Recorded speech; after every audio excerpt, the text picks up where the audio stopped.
Good evening and welcome to Live at Roland-Garros, your daily dose of what's going on at the second Grand Slam of the day. And today we've had a little bit of everything. We've had sunshine, showers, thunder, lightning. We've had hail. We went back to sunshine and it's clouding over a little bit. But the good news is that we do have tennis for a big chunk of today. Absolutely no tennis.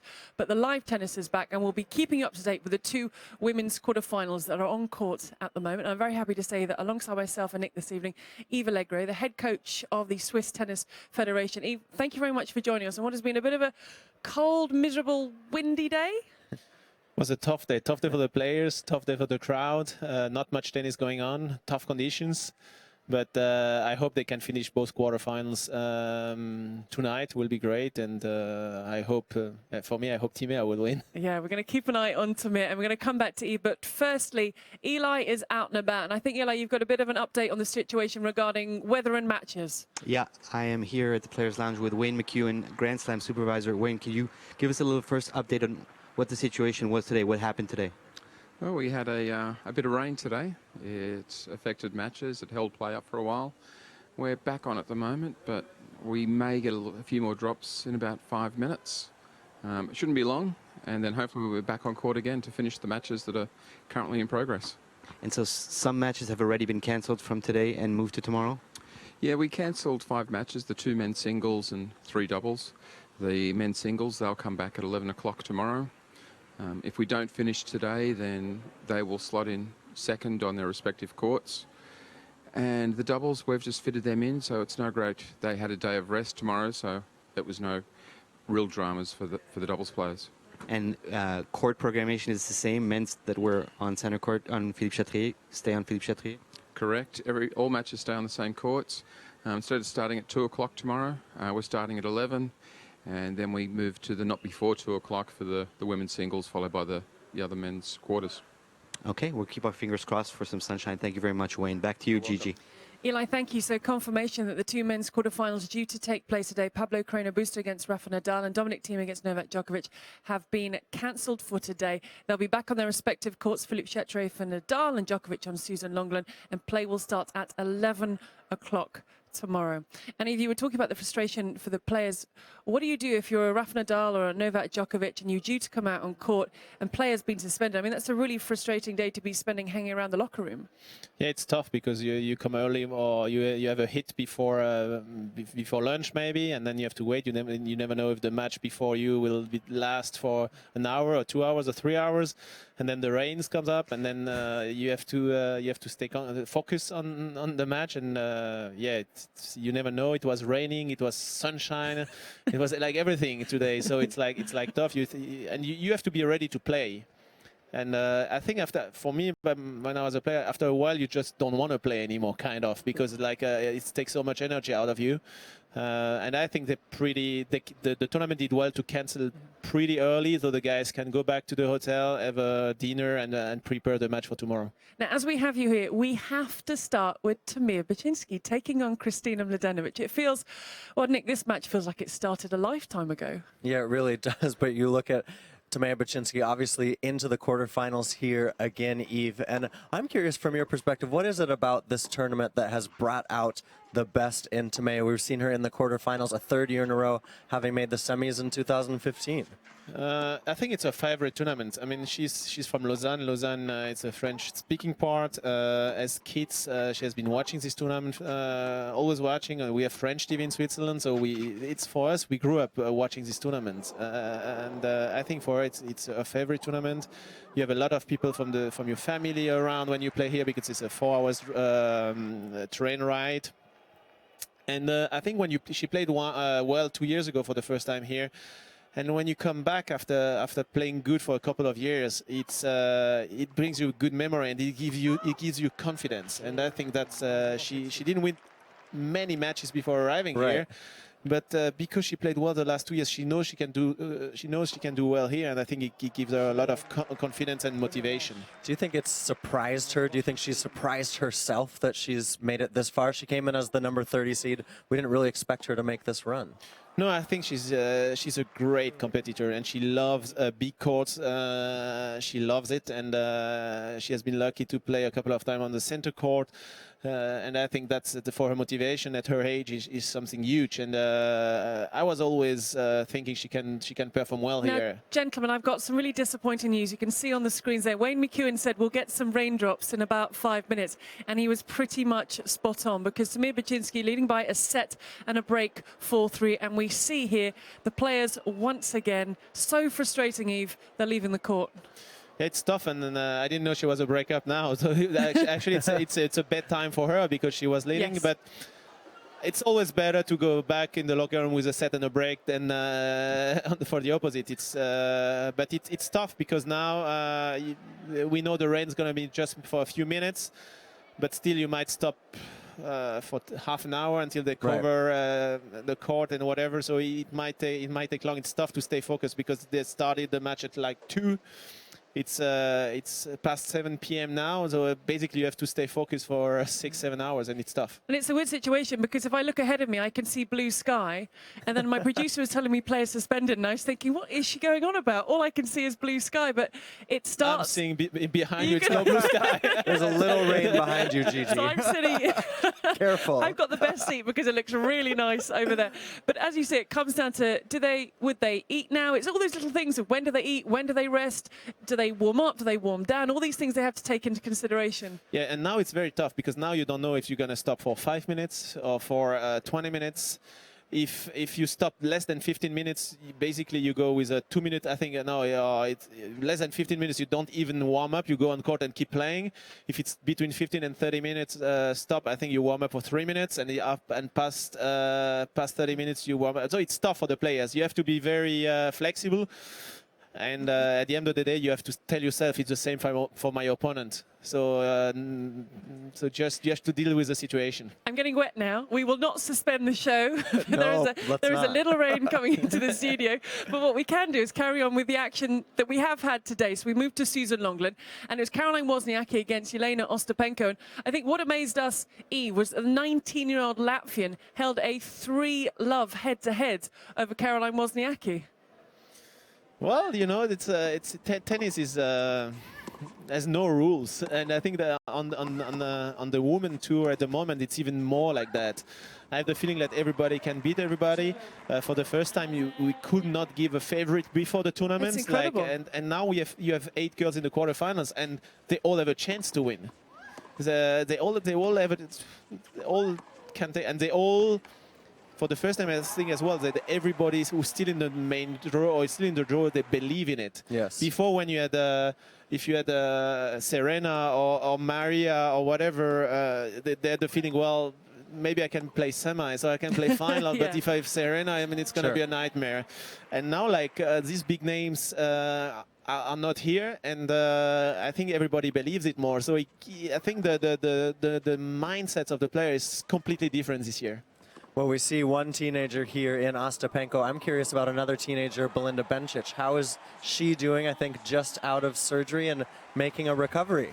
Yeah, I'm following her on Instagram. So I saw her with a tennis racket in the hand today. I saw her playing with a tennis ball and a new dog. So I guess Good. It's good to see her with a tennis racket at least in the hands. And I think it has been a tough 12 months for her now. I think it was a good move to make the surgery. It's quite raining now.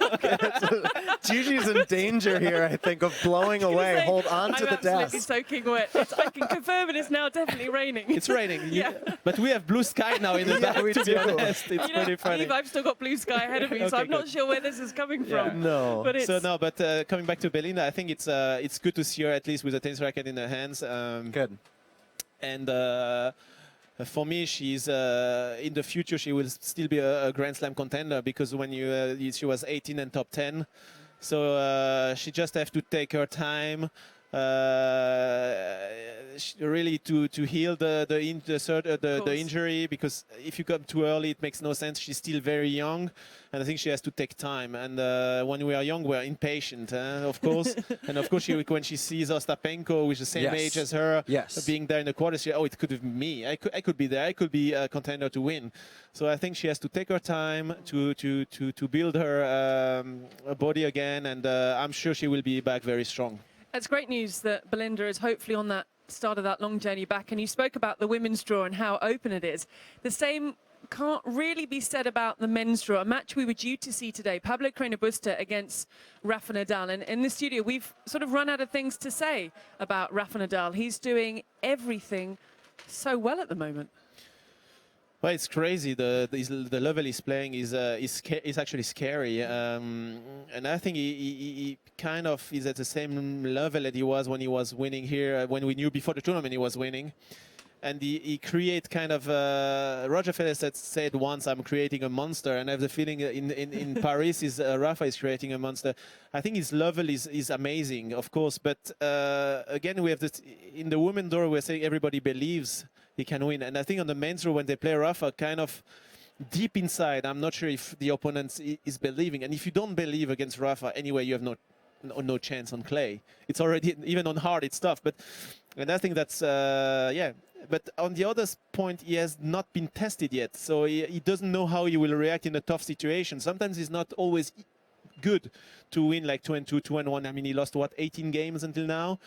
So we haven't seen Rafa Nadal in danger yet, so we don't know how he will react in danger, in a dangerous situation. Maybe you won't have to deal with that if you keep playing like that, but I think that's his level has been great, and honestly it will be unreal to win a 10th time here. Unreal. Well, Yves, asking you about Belinda Bencic, I think I'd be amiss. You just mentioned him, Roger Federer. How's Roger doing? Skipping the French Open, choosing now to get ready for the grass season. Is he already out on the grass courts? Yeah, how you will be feeling after winning the 3 biggest tournament of the start of the year? Feeling pretty good, right? So I have the feeling he's feeling pretty good too. Roger is very good at planning. He didn't do any mistakes in all his career, I think. I think it's probably not easy to miss a Grand Slam. But when he's like with him, it's pretty funny because it's tough to take the decision. He took time to take this decision. I know everybody was waiting. Is it going to play? Is not going to play? And as soon as he takes a decision, then he's unreal to deal with it. For him, he decided not to play. So even if he doesn't care who will win now, like he's enjoying probably watching some tennis at home, and he said, "Well, I took the decision. Now let's go on the grass." And he did the same last year when he decided not to take the rest of the season off. And I was like wondering, hey, are you okay? He said, "Well, the decision is taken. I'm fine. I can live with that." And that's a very big strength he has. So I think he's happy, and he's looking forward for the grass, his favorite surface. And when you saw the start of the season, you have to make him a big favorite for Wimbledon. Yeah, his season has started pretty well, I would say. I'm hearing some cheering in the background, so I'm not sure if they're thinking about taking the covers off. There are blue skies back there. It's only blue sky right Thank now. you. And I've stopped getting wet, so that's a good thing. Maybe if Roger Federer wants to enjoy a little bit of tennis, he might tune in tomorrow to Dominic Thiem against Novak Djokovic. You look at the head-to-head, 5-0 Djokovic, you think, well, hang on a second. But if you think back a little bit, the semi-final here last year, Djokovic was comfortable. That meeting in Rome when Thiem had just had the win of his life over Rafa Nadal. And I think this is a mouth-watering matchup. Oh, this is a big match. The first, for me, huge match of the tournament. I saw the semi-final in Rome, and Novak was very impressive, and he had this Novak look again in his on his face. He had, I think he shouted "come on" after the first game, and it was the old Novak kind of. And if Novak played that way, it's gonna be very tough for Thiem. Thiem has been the second best player on clay, and I think he will win this tournament one day. I think that's my opinion. I hope for him at least, but. His game doesn't match up very well for him against Novak, I think. And he said after Rome, I don't really like to play Novak. So he will have to find solution tomorrow to come with something different. I think Novak is someone who is a guy who adapts the best, and if he knows a player, he knows how to play a player. If you don't come with something new or something he doesn't is not ready for it, then it's tough. So I think Dominic and his team has to find something that maybe Novak is not expecting. And now Novak the last few weeks has been playing better, but you don't know what to expect at the moment. Is the old Novak, or it was in final in Rome? I think it was not the same Novak as in the semi-final. So I think it's tough to if he's going to bring his A game, and it's going to be tough. But I hope for a great five-setter there. Now, someone I'm sure you know very well is former champion here, Stan Wawrinka, taking on Marin Cilic. Cilic coming through at the expense of Kevin Anderson, who had to withdraw injured. The head-to-head, Cilic hasn't beaten Wawrinka since 2010. It's 11-2 in favour of Wawrinka, and he's one of these players, Wawrinka. It feels like in the big tournaments, if you don't get him early, if you let him get into that stride, it becomes very, very difficult. Yeah, everybody in Switzerland was like, yeah, Stan has not been winning matches on clay, and what's going on? And I say, well, don't worry, guys. Even if you have lost first round in Geneva, he would have been here tomorrow. That I can, because his mindset is much better in a slam, and he knows it's best of 5. He knows he has time, and knowing that he's more calm, he's mentally more calm, and he can produce his game, and he has been playing pretty well, which is funny. It's still funny that nobody talks about Stan in front of a slam. He has been the second best slam player in the last 4 years after Novak, and nobody take him as a contender. I mean, he won 3 slams. So for me, and I say before the tournament, for me, he's the only guy who can beat Rafa. That was my opinion before the tournament. I still think it could be the toughest one for Rafa if they meet. Yves, what is it about his mentality? We talk about him getting more and more dangerous at the slams when he goes deep, but what changes in his mind? You know him so well. When he gets into that week 2, what's clicking there that might not be, say, in the first or second rounds? Well, he's a slow starter, and he has a thing that a lot of players don't have. He won a slam now. So when you arrive to quarters and semis and whatever, you know what it takes to win a slam. That's what we don't have on the women draw, because nobody won a slam, and it's tough to say what's going to happen now. But I think everything can happen. Who's going to be able to be in the final set of a semi-final to deal with the pressure or whatever? He knows he can, and if you did it once or twice, and I did it 3 times, I think it gives you huge confidence. And when he's confident, when he's in the flow, when you start to think maybe a little bit less, then for me, when he plays at the best, he's almost unbeatable. Now, we've still got the world number 1 to look at, but we're going to rejoin Eli, because Eli, you can bring us the good news. Rain? What rain? It's sunny. It's a beautiful day here in Paris. We're going to enjoy some fantastic tennis. The good news is, check this out, what they're doing here. Picking up the court covers, and it looks like play is going to resume. Keeping our fingers crossed that this time they'll be able to stay on court for more than 3-4 minutes. Yeah, no, Eli, that's great news. I can see blue sky ahead of me, and the guys can see blue sky behind me, so the covers are coming off, so all signs are good. If we complete our quarter-final preview for the men's, world number 1 Andy Murray, question marks over him coming into this, question marks over Kei Nishikori from a fitness point of view. The matchup favours Andy Murray in terms of head-to-head. Recently, they've split their victories. What's your thoughts on this one? Well, with Nishikori, it's always these fitness issues. I don't know him well. I don't know him actually, and but he gives up. He gives up in Madrid. He gave a walkover there, but 4 days later he's playing in Rome. Kind of, I don't get it, how serious it is and what it is. And he has as well on court now. He had against Verdasco. His first set was like, for me, I didn't understand. But at the end of the day, he's always there, and he's in quarters again. And Nishikori in the quarters is a tough. Is a tough one. But for me, Andy Murray has been playing well. He has playing his best tennis since the beginning of the year to me. And he has been doing well on clay the last couple of years. And again, in a best of 5, he's physically so strong. and maybe less expectation than in the beginning of the year. I think it's not easy. It was not easy for him to, after the end of the season, to deal with the new #1 status. And I think now he's going to play a good second half of the year. So I see him as a light favorite tomorrow.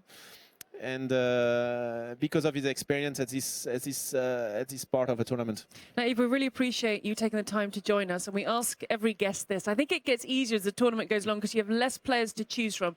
Your winner from the men's draw will be on Sunday. Stan Wawrinka. There we go.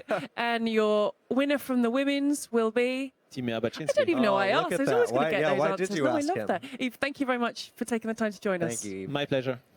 Now we thought we'd give you, we have this behind the scenes access all areas pass, so we get to go to places that people don't see and people don't know about. The action this evening is taking place on Philippe Chatrier, but we managed to go there when it's a little bit quieter, and Eli took us on a tour of the main court here at Roland-Garros.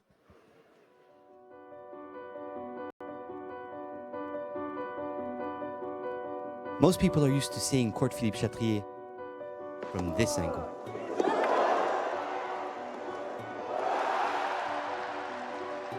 I thought I'd show you a few more.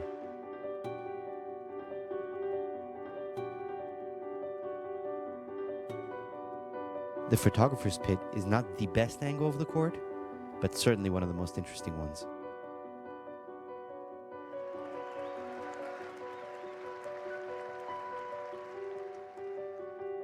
These are Court Philippe Chatrier press seats, and I can think of worse conditions to work in. When you're on the terrace above the TV commentary positions, you better not be afraid of heights. The view from up there is not too bad, but courtside, down here, not too shabby.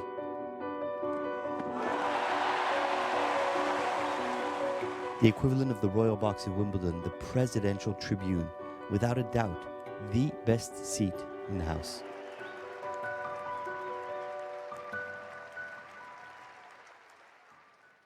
Andrea Hlavackova, welcome to the live at Roland-Garros studios. Hello, thank you And for having me. congratulations on your win today in the mixed double, so through to tomorrow's semi-finals. Yes, thank you.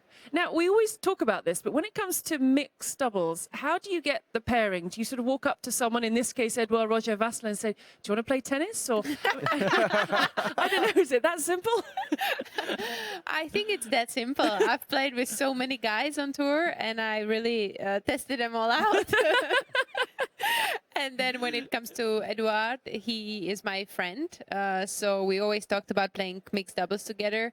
And he always had singles, you know, in the way. And he couldn't get all tired up in mixed doubles. So we said, okay, well, as soon as you're done with your singles and you're just a doubles player, then we can play mixed doubles. And this is what's happening this year. Perfect. And for you, coming back to Roland-Garros as a former champion, winning the doubles here in 2011 with Lucy Schrodeshka, it must bring back some wonderful memories. Yeah, of course. But at the same time, you know, it's been a while, you know, 6 years ago. And throughout that time, there have been so many other champions and memories and semifinals and a lot of, you know, other matches to remember. So, of course, you know, it's been a special one because it was our first one and I still remember the match.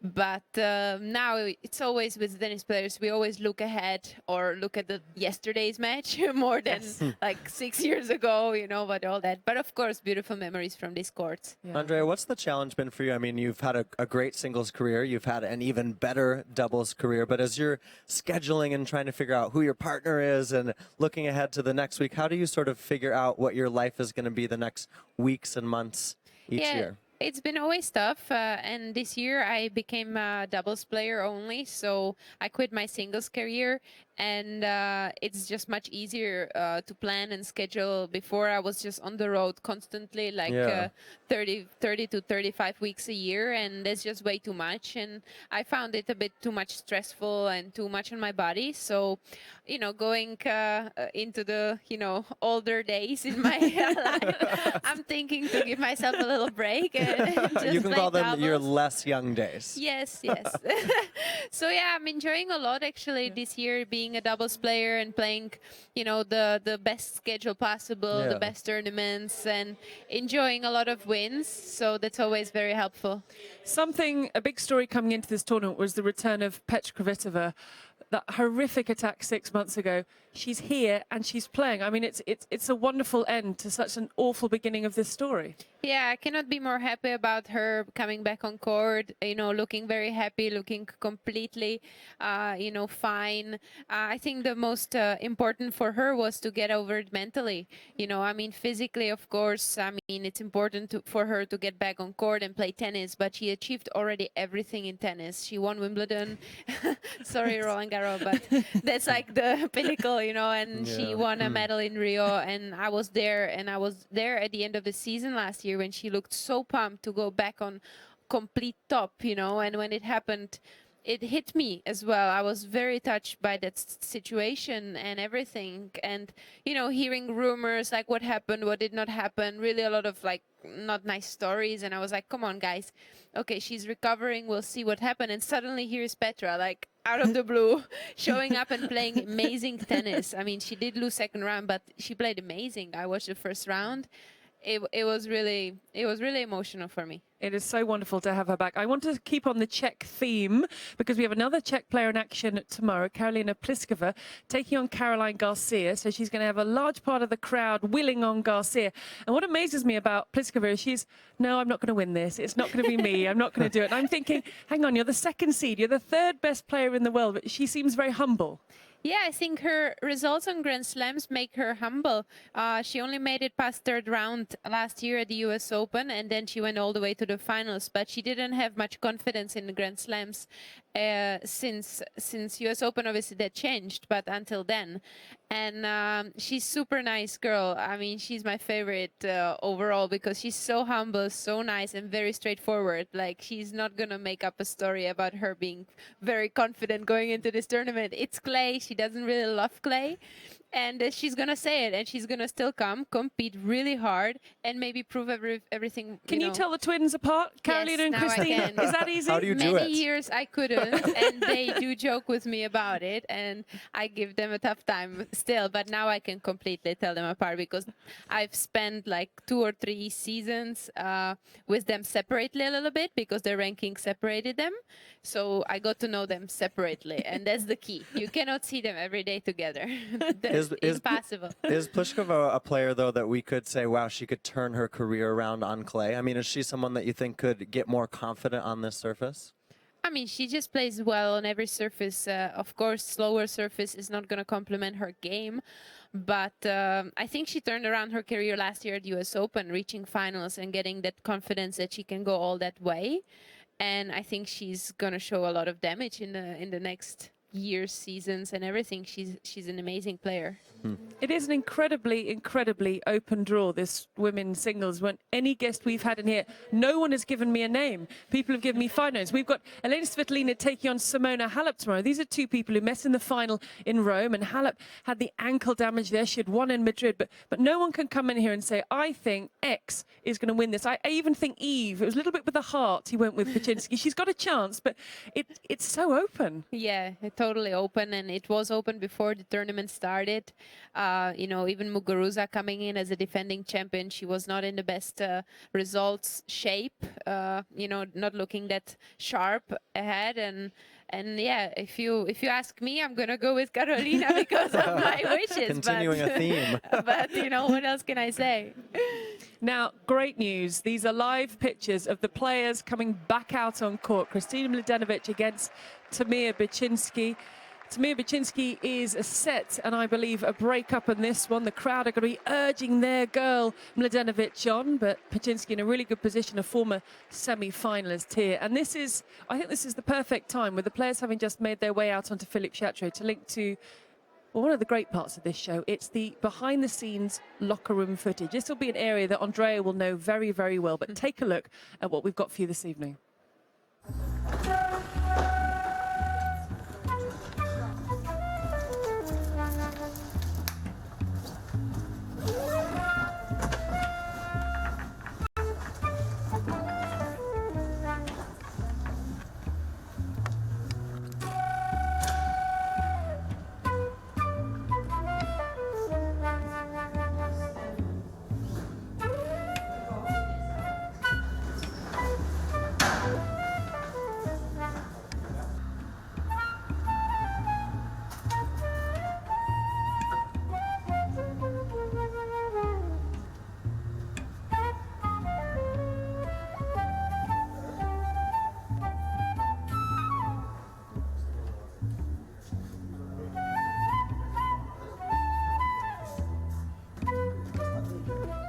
Andrea, it wasn't the happiest of locker rooms today because there's a lot of frustrated players. We saw Rafa Nadal today thinking, when am I going to get on court?